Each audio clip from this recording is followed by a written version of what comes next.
বামেদের সঙ্গে আন্দোলন করেছি, এটা কি কার্যকর করার জন্য? কার্যকর তো হয়েছে বলতে পারেন।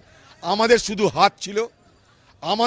হাত ছিল, হাতের শক্তিতেই আমরা মুর্শিদাবাদের তৃণমূলকে জব্দ করেছি। এবার সেই হাতে এসছে হাতুড়ি, এই হাতুড়ির মার তৃণমূল খেতে পারলেই হলো। Battle are lost, but war will be won by us. আমরা লড়াইয়ে হেরেছি, যুদ্ধে আমরা জিতব, তার ব্যবস্থা দেখতে পাচ্ছেন যা কোনোদিন হয়নি। আজকে জোট প্রক্রিয়া শুরু করে দিয়েছি আমরা। ভারতবর্ষের সর্বোচ্চের নেতৃবর্গের সঙ্গে আমাদের আলোচনা নিশ্চয় হবে, তার আগেই জোট প্রক্রিয়া মুর্শিদাবাদ থেকে শুরু হয়েছে।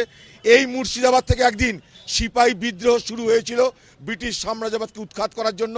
এই মুর্শিদাবাদ থেকে জোটের প্রক্রিয়া পাকাপোক্ত শুরু হলো আজকে।